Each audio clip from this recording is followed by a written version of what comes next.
Merci d'être toujours avec nous et bienvenue à ceux qui nous rejoignent pour cette troisième partie de l'Africa Newsroom. Nous sommes toujours en compagnie de nos invités, Esdras Ndikoumana, Makaïla Gebla et de notre éditorialiste Alfred Chongo.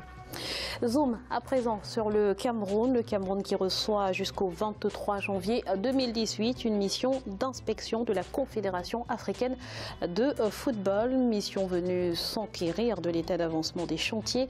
Le pays pourra-t-il ou non tenir les délais? Eh bien, il a 12 jours pour convaincre. Corinne Kamsefehem.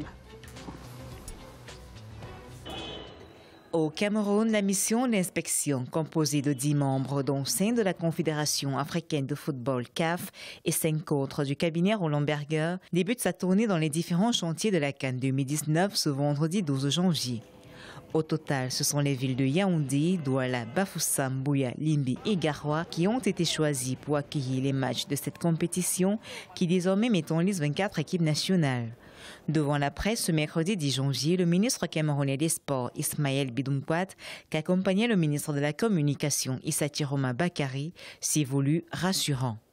La réunion du 9 janvier 2018, qui a rassemblé tous les responsables des bureaux d'études et des chefs d'entreprise adjudicataires des marchés de la CAN Total Cameroun 2019 en activité dans les différents sites, a permis la mise au point de toutes les dispositions à respecter conformément aux récentes suggestions précisées par la CAF dans ses dernières correspondances. Au cours de cette visite, la mission devra évaluer, outre les sites sportifs identifiés, le niveau d'avancement de la construction et de la réhabilitation des infrastructures hôtelières, hospitalières, aéroportuaires, des infrastructures en eau, électricité et télécommunications. Concernant nos deux plus grands chantiers, à savoir le stade de Japoma de 50 000 places et celui de Lembe de 60 000 places,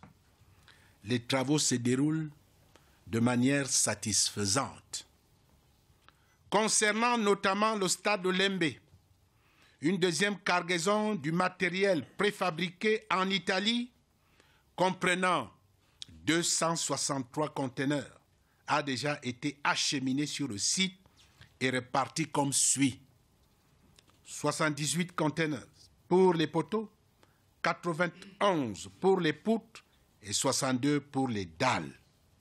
Cette première visite d'inspection intervient après que plusieurs malentendus aient, pendant quelques semaines, opposé les responsables de la CAF aux autorités camerounaises en charge du football. Désormais, l'heure est à la mutualisation des efforts pour faire de cette 32e édition de la CAN une véritable fête sportive, comme l'a souligné le ministre Bidumkwat. Pour le Cameroun tenant du titre et 5 fois champion d'Afrique, ce sera la 2e fois en 45 ans d'assurer l'organisation de la CAN. Monsieur Ndokimana, au vu de ce qui a été dit dans le reportage et vu dans le reportage, est-ce que vous pensez que le Cameroun sera prêt à temps pour organiser cette CAN 2019, pour accueillir cette CAN 2019? Difficile à dire en fait, vraiment difficile à dire. Si on tient compte, aucun des stades n'est encore prêt. Voilà, il ne reste pas beaucoup de temps. Et en plus de ça, si on se souvient que le Cameroun aujourd'hui traverse une grave crise politique, ça va être compliqué, d'autant plus que cette crise politique a eu des conséquences économiques énormes. Donc ça va être très très dur. Moi je rebondirais sur la question. Je suis vraiment écœureux que le Cameroun, pays à tradition footballistique, pays qui a produit de grands footballeurs sur la scène continentale et la scène internationale, éprouve des difficultés pour organiser une Coupe d'Afrique des Nations dans un délai requis. Aujourd'hui, l'inspection de la CAF qui va se rendre du 12 au 23 janvier va peut-être se prononcer sur les réalisations qui ont été faites, mais on a l'impression qu'on est au stade des promesses. Mais à qui la faute? La faute, effectivement, c'est l'absence d'une volonté politique réelle dès le départ. C'est que quand le pays est engoulé dans une crise politique, dans une crise sécuritaire... Je ne dirais pas ça, Makaïla. Allez-y. Le président Paul Biya s'est engagé dans son discours de fin d'année à ce qu'il a tenu à le dire fermement, la CAN 2019 aura lieu. Qu'il en prenait personnellement l'engagement. Tout à fait. Ça, c'est une première chose. La deuxième, c'est que le Cameroun nous a habitués justement à ces genres d'impréparation, d'improvisation. On l'a vu avec l'équipe nationale, chaque fois ça a été comme ça. Oui. Heureusement, ils s'en sont tirés parce qu'il y avait des footballeurs, comme tu l'as dit, de très grande qualité. Chaque fois, on sauvait le Cameroun. Mais cette fois-ci, l'enjeu est quand même de taille. C'est vrai que si on regarde par rapport aux 5 ou 6 stades qui doivent être construits ou reconstruits, le stade de Douala est le mieux avancé, peut-être à 60-70% construit. Douala, Yaoundé, Limbe, etc., pas encore totalement. J'espère qu'il y aura un miracle camerounais, comme d'habitude, pour faire cela. Mais ce n'est pas seulement les stades, puisque ça c'est facile à faire. Il y a des infrastructures, mais voilà, les routes, les hôtels, et tout ça, les aéroports. C'est ça, pour moi, la plus grosse crainte. Alors, certains diront, en 52 jours, la Guinée équatoriale avait organisé, au pied levé, la Coupe d'Afrique des Nations. Je vais bien. Mais pour un pays comme le Cameroun, quand même, ça serait une honte qu'on en arrive à ces genres de choses à quelques jours. Évidemment, ils peuvent se dire, nous sommes au mois de janvier, on a encore 1 an et demi pour terminer ces stades-là. Mais 2019, c'est vite arrivé, hein. C'est vite arrivé. C'est ça. Moi, je pense que rien ne peut justifier ces retards. Le Cameroun aurait dû quand même, dès le départ, quand même prendre les choses en main. Or, traîner les choses jusqu'à ce niveau aujourd'hui, ils sont acculés, je dirais, par la CAF. Et n'oubliez pas, il y a aussi le Maroc qui guette. Le Maroc qui guette, effectivement, au cas où la CAF aboutira à un résultat que le Cameroun est disqualifié, il ne pourra pas... D'autant que le Chan commence là bientôt au Maroc. Tout à fait. Donc effectivement, il y a ça. Mais moi, j'ajouterais une autre chose. Enfin, les Camerounais disent que l'actuel président de la Confédération africaine de football n'aime pas le Cameroun. C'est les proches du Maroc aussi. Qu'il n'aime pas le Cameroun parce qu'il y a tout et que donc il est en train de chercher des poux dans la tête du football camerounais. Mais bon, je ne sais pas. Et que donc il est en train de mettre la pression, mais en réalité, tel n'est pas le cas. Si on veut prendre les choses à bras le corps, c'est ça le problème au fond, j'allais dire, des pays en voie de développement. En général. Pas seulement parce que le Brésil s'est retrouvé la même chose dans sa Coupe du Monde, avec des stades qui n'étaient pas... on ne peut pas comprendre qu'il y ait autant d'impéritie, autant d'incurie. Mais c'est un problème de fond qui est inhérent justement à ce genre de régime. Depuis des années, c'est parce que là on se focalise sur l'organisation de la Coupe d'Afrique, mais regardez un peu dans tous les domaines depuis des années, quels sont les programmes qui sont bien préparés, C'est ça. Voilà, il y a un véritable problème lorsque, il faut le dire, lorsque un pouvoir s'éternise. Paul Biya, justement, le président Paul Biya, justement, s'est engagé à ce que le Cameroun tienne les délais. D'ailleurs, le budget d'investissement public en 2018 vient d'être dévoilé. Il fait la part belle, justement, à la construction d'infrastructures pour accueillir cette CAN. Et là, on a entendu dans le reportage le ministre des Sports camerounais appeler à la mobilisation nationale pour tenir les délais. Quel peut être finalement l'apport des citoyens camerounais? Mais le citoyen camerounais a toujours montré sa détermination, sa mobilisation, que ce soit aux côtés des Lions indomptables du Cameroun, que ce soit aux côtés. Mais c'est qu'il y a une volonté politique qui n'encourageait pas à une adhésion populaire de l'opinion camerounaise. Donc aujourd'hui, je pense que c'est un appel que le ministre Ismaël a envoyé en direction des populations camerounaises qui vont s'investir certainement pour organiser, parce que le Cameroun, c'est un pays de culture. Il peut par exemple prendre l'exemple sur le Burundi, où on veut organiser la Coupe de la CECAFA, c'est l'Afrique de l'Est. Qu'est-ce que le gouvernement est en train de faire? Parce qu'il y a un stade, par exemple, à l'intérieur, à Gitega, qui n'est pas encore terminé. Le gouverneur a prévu une contribution volontaire, entre guillemets, de toute la population de la province, etc., pour aider l'argent. Donc la population peut contribuer de cette manière. Je pense que le Cameroun est à mesure, peut organiser cette coupe. Ça va être difficile, ça va être très sans des appels, sans un apport. Oui, mais ça sera au détriment de tous les autres domaines. Voilà, exactement. Et ça, c'est un véritable problème parce qu'il y a plusieurs problèmes au Cameroun aujourd'hui. Il y a eu des grèves, etc. Il y a un mécontentement social qui est énorme dans le pays. Et donc, pendant une année, pendant 2 ans, si on focalise, si on met toutes les ressources sur le football, que ça, eh bien, de l'autre côté, on va avoir les infirmiers, les enseignants, etc. qui vont... Non seulement ça, mais moi je crois que le ministre des Sports est dans l'autosuggestion. il veut bien croire ce qu'il est en train de dire. Mais les Camerounais, ils ne sont pas dupes. C'est ça qui est intéressant dans cette histoire. Le ministre, il peut faire dans l'autosuggestion, etc.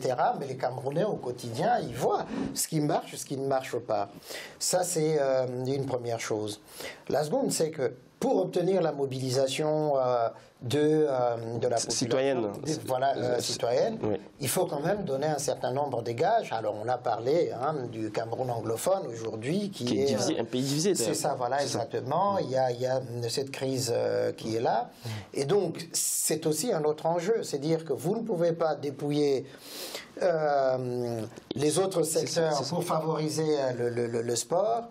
Et entre-temps, Esdras a dit une chose, les enseignants, les médecins, etc. ne sont pas payés, les policiers ne sont pas payés, et puis la corruption, puisque voilà, il y a aussi ce phénomène de la corruption qui est là. Alors, c'est vrai qu'il y a une contribution de l'Union africaine dans le financement, en partie de la construction de ces infrastructures, mais c'est l'adjudication de marché aussi, pour savoir qui construit, qui fait quoi. Justement, pour gagner du temps, est-ce qu'il ne serait pas opportun justement de mettre en place un partenariat public-privé ?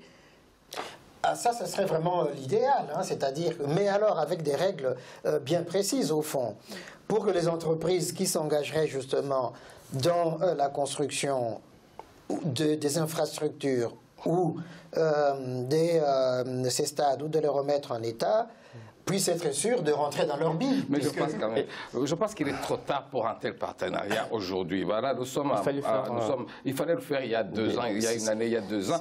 Aujourd'hui, mais le temps de mettre en place la construction, trop tard pour bien faire. C'est-à-dire le temps de mettre en place un tel système, le temps de négocier les contrats, le temps de le mettre en place, le temps qu'ils mettent en place à marche la machine, ça va prendre 6 mois, 7 mois, il n'y aura plus de temps pour construire les stades. C'est ce que je me dis. Et donc, qu'est-ce qu'il faut faire maintenant? Je pense un peu, le pouvoir compte aujourd'hui sur les Camerounais, justement parce que les Camerounais ont un tel engouement pour le football. Ils pensent qu'il va y avoir un sursaut national, quelque chose qui va un peu pousser les gens à s'unir, à se dire c'est un défi que nous devons relever. Là où je ne comprends pas, effectivement, le gouvernement camerounais, ils ont un service de génie militaire extraordinaire. Qui est dans la construction des routes, des infrastructures. Je ne comprends pas qu'on ne sollicite pas justement. Il faut mettre la contribution d'armée. Exactement, parce qu'ils ont vraiment... généralement parce qu'il y a des contrats. Au moment où on commence à signer les contrats, il y en a qui pensent évidemment, aux retombées, aux commissions, etc. En tout cas, l'Afrique du Sud et le Gabon ont proposé leur expertise, justement, en ce sens. Oui. Et donc, il faut une solidarité continentale des pays limitrophes, je dirais. Et le Cameroun pourrait même s'inspirer sur l'exemple malien. À l'époque, le Mali, le Burkina avaient les mêmes difficultés. Ils ont fait recours, effectivement, à un soutien, une contribution populaire et ça a marché. Donc, je pense que, encore une fois de plus, comme tu disais tout à l'heure, les climats malsains qui empoisonnent, qui minent la cohésion nationale au Cameroun, c'est aussi le conflit politique qui fait le pays est désagrégé complètement. Donc, il faut que... Il y a une crise anglophone, mais le pays n'est pas... Il faut d'abord pacifier les gens et susciter un élan, une solution nationale, comme disait Esdras tout à l'heure. Sans cela, on ne pourrait pas s'en sortir. Et puis, on ne l'a pas évoqué un autre fait, puisque l'une des difficultés, c'est qu'on est passé de 16 clubs à 24. Justement. Donc, il va falloir effectivement tenir compte... Ça complique un petit peu la tâche pour le Cameroun. Aussi, etc. Tout à fait. Il va falloir les déplacer, etc. Leur public, s'il y en a qui viennent, notamment des pays voisins, justement, etc. pour le Cameroun, c'était le passage justement de 16 à 24 poules était une manœuvre de la CAF pour essayer de... Toujours est-il qu'on est face à une course contre la montre aujourd'hui, parce que c'est que les autorités camerounaises sont acculées, la CAF met une pression, le Maroc est au guet-apens, donc on est dans une situation extrêmement urgente quand même. Et il y a aussi des soucis financiers au Cameroun, il ne faut pas... il faut pas. Ça, absolument, il faut toujours avoir... C'est le nerf de la guerre. Il ne faut pas écarter la probabilité qu'à un certain moment, la CAF décide d'attribuer l'organisation. Parce que les pays du Maghreb... justement, que se passera-t-il si le Cameroun n'est pas prêt? Il n'y a que le Maroc qui est présenté. Les Maroc, en termes quantitatifs infrastructurels, c'est des pays qui peuvent acquérir même la Coupe d'Afrique. Ils sont déjà prêts sur le point de vue. Parce que là, il y a des pays qui ont des championnats qui n'ont rien envié à des pays européens. Et puis il y a le Chan qui est en train d'avoir lieu là, le championnat. Mais il faut que vraiment cette question aux pays au sud du Sahara, il faut qu'on essaie d'évacuer ce genre de situation, parce que sinon ça mais quand même, ça cause un problème. c'est l'organisation de ces coupes toutes les 2 années. Chez nous, ce n'est pas comme en Europe où il y a, pour la Coupe du Monde, où il y a les retombées qui permettent de revenir sur ses frais. Chez nous, lorsque vous organisez une telle compétition, la CAN, c'est quand même une compétition qui suscite un engouement continental. Il y a tellement d'investissements à faire parce que nos pays manquent de tout généralement. Donc il y a tellement à faire que c'est quasiment impossible. Et donc si toutes les 2 années on doit changer de pays, mais c'est quasi impossible. Il faudrait bien qu'on arrive. Il faudra organiser une CAN tous les 4 ans, comme dans les autres tous les 3 ans. Et il faut qu'on arrête aussi avec cette culture de l'improvisation. Donc on n'improvise pas une Coupe d'Afrique des Nations qui mobilise tout un les pays doivent se mettre ensemble, c'est-à-dire une organisation comme on l'a vu à plusieurs reprises à 2 ou 3 États. On l'a vu en Corée, même pour la CAN, la co-organisation. Comme ça permet un peu de mutualiser les efforts et donc ça permet pour nos États qui sont fragiles, tout le monde n'a pas le pétrole.